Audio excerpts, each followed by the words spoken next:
AI model പഠിക്കണമെങ്കിൽ എൻ്റെ basic skill ഞാൻ ഇമ്പ്രൂവ് ചെയ്തേ പറ്റൂ. അതെ. ആ ബേസിക് സ്കില്ല് ഇനിയും വേണ്ടാന്ന് പറയുന്നത് വളരെ തെറ്റായ ഒരു കാര്യമാണ്. അങ്ങനെയുള്ളവർക്ക് ഇത് രണ്ടിലും എത്തുന്നില്ല. അത് വെറുതെ. എനിക്ക് ചിലപ്പം ഫാസ്റ്റായിട്ട് ഇപ്പോൾ പണ്ട് അക്കൗണ്ടൻ്റ് ഇങ്ങനെ കൂട്ടുന്നത് ഞാൻ കണ്ടിട്ടുണ്ട്. ഇന്നിപ്പോൾ അങ്ങനെ കൂട്ടേണ്ട ആവശ്യമില്ല.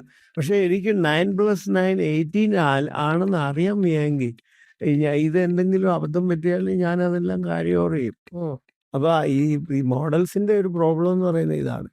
ആ മോഡൽ കറക്റ്റ് ഫിറ്റ് ആണോ, എൻ്റെ സബ്സ്റ്റിറ്റ്യൂട്ട് ആണോ, എൻ്റെ ജോബിൻ്റെ സബ്സ്റ്റിറ്റ്യൂട്ട് ആണോ, ഇത് എങ്ങനെയൊക്കെ നമ്മൾ മാറ്റിയെടുക്കും, ഇതൊക്കെ അറിയാതിരിക്കണം. ഇപ്പൊ ഡോക്ടർ ഇല്ലാതെ ഒരു ട്രീറ്റ്മെന്റ് ഉണ്ടാവില്ല. ചെയ്യാൻ പറ്റില്ല. Doctor must be super intelligent ആവും.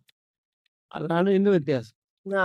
റോബോട്ടിക് സർജറി ഒക്കെ അങ്ങനെയാണല്ലോ. Precision, ഡോക്ടറുടെ ആ. അഡീഷണൽ കൈയാണ്. ആണ് അതൊരു പ്രിസിഷൻ മാനേജ്മെന്റ്. പഴയ പോലെ ബ്ലഡ് ലോസ് ഉണ്ടാവില്ല എനിക്ക് റോബോ സർജറി കുറേയും കൂടെ ക്ലാരിറ്റി ഉണ്ടാവും. ഉണ്ടാവും. ഡോക്ടറുടെ കൈ എത്താത്തടത്ത് ഇപ്പൊ ഈ പ്രിസിഷന്റെ improvement, accuracy improvement, performance improvement, ഇതൊക്കെയാണ്. അതുകൊണ്ടാണ് പറയുന്നത് ഇത് പ്രൊഡക്ടിവിറ്റി എൻഹാൻസ് ചെയ്യുന്നത്. ഞാൻ ഒട്ടും പ്രൊഡക്റ്റീവ് അല്ലെന്ന് വെച്ചു, ഈ സീറോയെ വേറൊരു നമ്പർ കൊണ്ട് മൾട്ടിപ്ലൈ ചെയ്താൽ സീറോയെ തന്നെ കിട്ടുള്ളൂ. എനിക്കൊരു പോസിറ്റീവ് പ്രൊഡക്ടിവിറ്റി ഉണ്ടെങ്കിൽ അത് എൻഹാൻസ് ചെയ്യാം.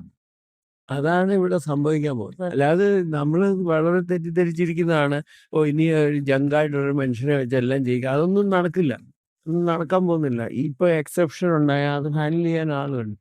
10 പേര് ചെയ്യുന്നിടത്ത് 2-3 പേര് മതിയായിരിക്കും. അതായത് ജോലി റീപ്ലേസ് ചെയ്യപ്പെടുക എന്നുള്ളതിനെക്കാട്ടിലും ആർട്ടിഫിഷ്യൽ ഇന്റലിജൻസ് അറിയാവുന്ന സ്കില്ലുള്ള ഒരാൾ ചിലപ്പോൾ നിങ്ങളെ റീപ്ലേസ് ചെയ്തേക്കാം, അല്ലേ? റീപ്ലേസ്. ഓക്കെ.